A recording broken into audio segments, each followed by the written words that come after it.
तो चैत्र नवरात्रि का दूसरा दिन और आज का दिन समर्पित है मां ब्रह्मचारिणी को, वो देवी जो तपस्या और संयम की जीती जागती मिसाल हैं। चलिए आज उनके स्वरूप को और करीब से जानते हैं। देखिए कितना सुंदर है। उनके नाम में ही उनका पूरा मतलब छिपा हुआ है। ब्रह्मा, जिसका मतलब है तपस्या, और चारिणी यानी आचरण करने वाली। तो कुल मिलाकर मतलब हुआ तपस्या का आचरण करने वाली, मतलब वो दिव्य शक्ति जो खुद तपस्या का एक साकार रूप है। तो सवाल ये उठता है कि तपस्या का ये जो हजारों साल पुराना कॉन्सेप्ट है, वो आज की दुनिया में हमारे मॉडर्न गोल्स को पाने में कैसे मदद कर सकता है। चलिए इस सफर में उनकी कहानी से यही सीखते हैं कि डेडिकेशन और फोकस आज भी कितने काम की चीज है। तो चलिए अब सीधे चलते हैं उनकी उस कमाल की कहानी की तरफ, एक ऐसी कहानी जो हमें अटूट संकल्प की ताकत के बारे में बताती है। तो कहानी शुरू होती है हिमालय राज की बेटी के रूप में।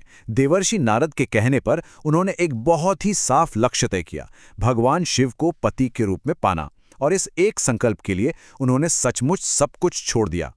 अच्छा, अब जरा इस पर गौर कीजिए। ये सिर्फ कोई टाइमलाइन नहीं है, ये उनकी तपस्या का लेवल दिखाता है जो बढ़ता ही गया।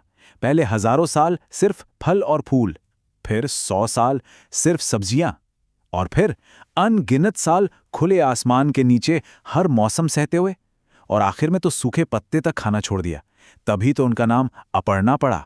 मतलब आज के दौर में ऐसी कमिटमेंट के बारे में सोचना भी मुश्किल है। और फिर इतने सालों की इस कठोर तपस्या के बाद खुद भगवान ब्रह्मा को आना पड़ा। उन्होंने देवी को वो वरदान दिया जिसके लिए उन्होंने इतनी मेहनत की थी, इतना सब कुछ सहा था। तो कहानी तो हमने समझ ली। अब देखते हैं कि उनका ये अटूट संकल्प उनकी पूजा में इस्तेमाल होने वाली चीजों में, उनके प्रतीकों में कैसे दिखाई देता है। ये जो रंग और फूल है ना, ये सिर्फ सजावट के लिए नहीं है, हर चीज का एक गहरा मतलब है। जैसे सफेद रंग जो शांति और सादगी को दिखाता है, और पीला रंग ज्ञान और खुशी का प्रतीक है, और उनका पसंदीदा फूल है चमेली जो पूजा में खास तौर पे चढ़ाया जाता है। चलिए प्रतीकों की बात तो हो गई, अब आते हैं पूजा की असल विधि पर। मतलब वो क्या स्टेप्स हैं जिन्हें फॉलो करके भक्त उनका आशीर्वाद पा सकते हैं। ये एक बहुत ही स्ट्रक्चर्ड तरीका है। सबसे पहले सुबह स्नान करके संकल्प लिया जाता है, मतलब एक तरह का वाव। फिर कलश और भगवान गणेश की पूजा होती है। इसके बाद मां की मूर्ति को पंचामृत से स्नान कराया जाता है, और फिर चंदन, चावल, रोली और आखिर में उनका प्रिय फूल चमेली अर्पित किया जाता है। पूजा विधि के साथ साथ कुछ खास प्रसाद और मंत्र भी होते हैं जिनका बहुत महत्व है। चलिए अब उनके बारे में जानते हैं। भोग के रूप में यानी जो प्रसाद उन्हें चढ़ाया जाता है, उसमें चीनी या मिश्री सबसे प्रिय है। ऐसी मान्यता है कि ये प्रसाद चढ़ाने से लंबी उम्र का आशीर्वाद मिलता है।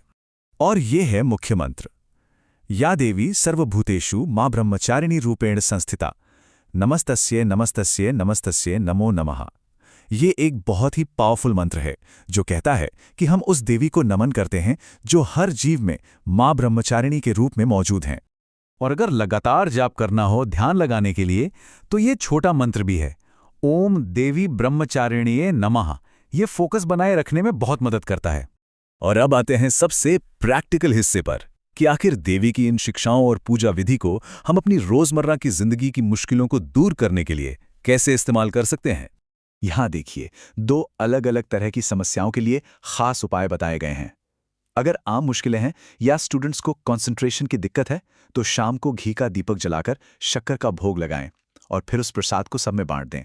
और अगर किसी के विवाह में देरी हो रही है, तो उनके लिए उपाय है चमेली के तेल का दीपक जलाना और आरती करना। तो आखिर में मां ब्रह्मचारिणी की कहानी से हमें एक बहुत सीधी और गहरी सीख मिलती है। वो ये कि अगर लगन और फोकस के साथ कोशिश की जाए तो कोई भी मुश्किल पार की जा सकती है, और जो लक्ष्य नामुमकिन लगता है उसे भी पाया जा सकता है।